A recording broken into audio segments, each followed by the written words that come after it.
어제는 여덟 번째 재앙인 메뚜기 재앙, 이 메뚜기 재앙이 이집트 온 땅을 덮었다라고 하는 그런 그 재앙에 대한 첫 시작의 말씀이었습니다. 그래서 이집트 온 땅에 이제 먹을 것이 없게 되는 그런 상황에 대해서 우리가 말씀을 나눴죠. 오늘도 이제 그 말씀에 이어지는 그런 연결선상에 있는 말씀입니다. 이집트 땅에 먹을 것이 남지 않는 그런 상황, 여러분 절대로 작은 일이 아니죠. 큰 일이 일어난 겁니다. 우리가 흔히 큰일 났다, 큰일 났다 그러는데 진짜 큰 일이 일어난 겁니다. 정말로 큰 일이 일어난 겁니다. 그런데도 바로는 오늘 이 말씀에도 보면은 요지부동입니다. 전혀 바뀔 기미가 보이지 않고 있는 그런 모습을 우리가 만나고 있습니다. 여전히 자신의 마음을 강팍하게 한 채로 하나님을 듣지 않고 있는 것을 우리가 지금 보게 돼요. 지금까지 바로 이야기를 보면 볼수록 그런 생각을 하게 됩니다. 아마 비슷한 생각들 하실 거라 생각을 하는데 딱 우리 같습니다. 바로는 보면 볼수록 정말 우리 같다는 그런 생각을 하게 만들어요. 우리가 출애굽기를 읽을 때 그냥 쉽게 이 바로를 나와 상관없는 저기 어딘가에 있는 특히나 나쁘고 못된 어떤 악당 이 정도로 우리가 바로를 생각할 수도 있습니다. 그런데 가만히 보면 또 보면 볼수록 아니에요. 그는 딱 우리의 자화상인 것을 우리가 말씀을 통해서 확인할 수가 있습니다. 자, 어떤 면에서 그런가? 하나님 앞에서 자신의 마음을 강팍하게 한 채로 하나님 듣지 않는 것, 그것은 그나 우리나 비슷한 그런 동일한 면입니다. 게다가 오늘 말씀해 보니까 이 바로는요 회개도 잘합니다. 회개도 얼마나 잘하는지 몰라요. 당장에 자기 이익에 문제가 된다 싶으면 그러면 한없이 다급해져 가지고 당장에 엎드리는 것이 나 잘못했다고 용서해 달라고, 그렇게 참 회개가 쉬운 것이 또 바로인 것을 우리가 보게 됩니다. 우리도 그렇잖아요. 우리도 일단 우리의 이익에 문제가 될 만한 어떤 일이 생기면 뭘 잘못했는지도 모르지만 어쨌든 이 문제를 당장에 좀 해결해야 하니까, 그러니 무슨 잘못을 어떻게 누구에게 했는지 얼마큼 했는지 하나 따져볼 그런 그럴 노력을 기울이지도 않은 채 한없이 가볍게 그냥 무조건 잘못했다고 날 좀 용서해 달라고, 그게 우리들의 모습일 때가 참 많지 않습니까? 사실 우리가 하나님께 회개할 때 하나님께서 그래 너 뭘 잘못했다고 생각하는데 라고 이렇게 반문하시면 아마 우리 말이 턱 막힐 겁니다. 잘못하긴 한 것 같은데 근데 그건 하나님 아시지요. 너 왜 회개하니? 라고 물어보면은 마땅한 답을 찾지 못하는 때가 분명히 우리에게 있을 겁니다. 그게 우리잖아요. 바로도 그래요. 참 회개가 쉽습니다. 쉽게 엎드리고. 그런데 또 바로는 오늘 말씀해 보니까 그렇게 대단한 회개를 요란 떨면서 해놓고 나서도 눈앞에 당장의 문제만 해결되면 순식간에 다시 본래의 죄의 자리로 돌아갑니다. 그것도 똑같잖아요. 우리도 당장에 다시는 안 그럴 것처럼 대단한 그런 요란한 그런 회개를 해놓고 나서도 당장에 우리 눈앞에 문제만 해결되면 언제 그랬냐는 듯이 이전에 죄 짓던 똑같은 자리로 돌아가는 거, 그게 또 우리 아니겠습니까? 그래서 그렇게 말씀드린 거예요. 오늘 이 본문 속에 이 바로는 보면 볼수록 우리랑 똑같다, 우리의 자화상이다, 그런 생각을 하게 되는 것이죠. 어제 생명의 삶을 묵상하신 분들은 아마 읽어보셨으리라고 생각합니다. 거기 보면 우리 본문을 소개하고 또 본문에 대한 해설이 나오고 그 오른편에 뭐가 있냐면은 묵상 에세이라는 것이 있습니다. 거기 나와 있는 글들을 저도 빠짐없이 매일매일 항상 따라가면서 또 다른 사람의 글들을 읽고 있는데, 어제 그래 무슨 이야기가 있었냐면은 존 맥스웰 목사가 썼던 글의 일부를 소개하고 있는 내용이 있었습니다. 이 존 맥스웰 목사가 꿈을 꿨다는 거죠. 꿈속에서 있었던 일을 소개하는 거예요. 아마 보신 분들이 기억나셨을 거예요. 어느 날 그의 꿈속에서 가면을 쓴 사람이 나타났답니다. 근데 그 가면 쓴 사람이 자꾸만 자기를 따라와 가지고 괴롭히더라는 거예요. 늘 일이 뭔가 되려고 하면 와가지고 방해를 하고 망가뜨리고 하는 일마다 회방을 놓고 매사를 다 그르치게 만들더라는 거, 얼마나 얄미워요.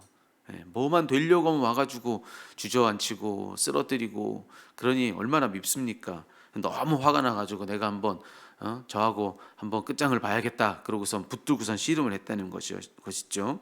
한참을 뒤엉켜서 막 싸웠는데 마침내 그를 제압하게 되었습니다.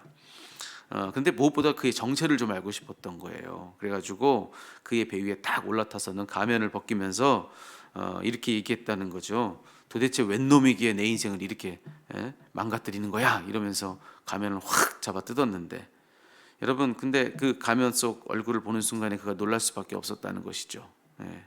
왜냐하면 그 가면 속에 드러난 얼굴이 다름 아닌 자기 얼굴이기 때문에 그렇습니다. 자기 자신의 얼굴이더라는 거예요. 여러분, 바로는 어떤 대단한 악당, 저 멀리 있는 나와 상관없는 누군가 아니라는 겁니다. 그렇지 않습니다. 우리 자신을 망치는 그 바로는 곧 우리 자신이다. 그거 알려주고 있는 거 아니겠습니까? 오늘 말씀도 보세요. 지금 이집트 온 나라를 망치고 있는 그 장본인이 누군가 아마 바로는 생각했을 거예요. 이 모든 일을 그르치고 이 온 나라를 이렇게 망가뜨리고 있는 그 장본인은 누구냐? 바로 모세다. 지긋지긋한 저 아론이다. 저거 정말 꼴도 보기 싫은 저 히브리 민족들이다. 아니면 더 나아가서 이 모든 문제를 일으키고 있는 저 골칫덩어리신 여호와 하나님이다. 저들이 믿는 야훼가 이 모든 지금 이 문제를 일으키고 있는 골칫덩어리 신이다. 그렇게 생각했을 겁니다. 하지만 실상 오늘 이 말씀을 통해서 우리가 보는 것처럼 온 나라를 망치고 있는 그 나라의 문제덩어리, 골칫덩어리 누군가? 바로 자신 아닙니까? 바로 자기 자신이 모든 것을 망치고 있다는 거예요. 신하들도 실은 그것을 알고 있었을 것입니다. 그래서 어제 우리가 읽은 본문에 보면 그런 얘기 하지 않습니까? 나라가 벌써 망했다는 걸 왕은 모르십니까? 빨리 저들을 보내십시오. 빨리 보내서 저들의 신을 예배하도록 저들만 보내주면 될 거 아닙니까? 왜 저들에게 저렇게 집착합니까? 라고 하는 그런 항변을 어제 왕 앞에서 막 쏟아내고 있는 거 아니겠습니까? 다 알고 있는 겁니다. 한 사람만 모르는 겁니다. 모든 걸 망치는 것이 바로 자신이라는 것을 그의 신하들조차도 알고 있는데 딱 한 사람만 그걸 모르는 겁니다. 자기 자신만. 자기 자신만 그거를 모른다는 거예요. 그게 딱 우리의 문제일 수 있다는 거죠. 그게 우리의 문제입니다. 지금도 쉴 새 없이 우리 인생을 망치고 있는 그 장본인이 누군가. 여러분, 하나님의 친자녀이기 때문에 우리는 하나님이 책임지시는 그런 놀라운 복을 이미 얻은 사람들입니다. 자녀는 그걸 갖고 태어나는 거 아니겠습니까? 자녀로 태어난다는 것은 그 부모의 보호와 부모의 공급을 당연히 누릴 수 있는 그런 당당함, 그걸 이미 누리게 된 거 아니겠습니까? 그걸 소유한 존재 아니겠습니까? 자녀라고 하는 것은 하나님의 자녀로서 우리는 이미 그런 놀라운 복을 얻은 존재인 것입니다. 그런데 그런 존재로서 그런 복을 다 누리지 못하도록 자꾸만 스스로 엉뚱한 것을 기웃거리게 만들고 또 엉뚱한 데다 소망을 두게 만들고, 그래서 복 주시는 하나님으로부터 우리 시선을 끌어서 다른 데다가 돌리게 하는 그 장본인은 누군가? 그 복을 다 막아놓고 그 인생을 망쳐놓고 있는 그 일하는 그 장본인이 누군가? 여러분, 그 가면을 탁 벗겨보면 거기서 우리 자신을 본다는 겁니다. 우리 자꾸 탓하잖아요. 저 사람 때문이라고. 내 인생이 이렇게 힘든 것은 저 사람 때문이라고, 이 사람 때문이라고, 내 부모 때문이라고, 내 자녀들 때문에 내가 이렇게 힘들다고, 그리고 어떤 일, 이 문제 저 문제 이런 것 때문에 내가 힘들다고. 근데 여러분, 실상 우리를 힘들게 만드는 그 대적을 붙잡아다 놓고 가면을 확 잡아 뜯으면 거기서 우리도 똑같을 겁니다. 우리 자신을 볼 거예요.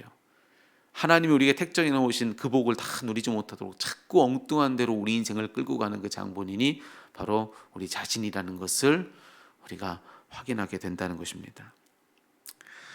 그래서 오늘 이 아침에 우리가 해야 될 일은 여러분 다른 것 아닙니다. 오늘은 이런 기도가 우리 모두에게 좀 있었으면 좋겠습니다. 바로 이런 기도입니다. 회개의 기도. 하나님, 제 인생을 망가뜨리는 것이 바로 저입니다. 하나님도 아시고 실상 모두가 다 아는데 나만 모르고 있는 사실, 하나님, 제가 그 장본인입니다. 하나님, 저를 용서하소서. 제 인생을 망가뜨리고 있는 바로가 바로 저 자신인 것을 인정합니다. 하나님의 통치와 다스림 아래서 참 하나님 주신 그 복을 누리지 못하도록 자꾸만 엉뚱한 대로 잡아 끌고 우리 인생을 그렇게 엉뚱한 대로 이끌고 가고 있는 것이 바로 제 자신인 것을 고백합니다. 주여, 저를 용서해 주옵소서. 저를 불쌍히 여겨주십시오. 여러분, 이 기도가 오늘 이 아침은 필요합니다. 우리 자신을 좀 해결해야 될 것입니다. 먼저.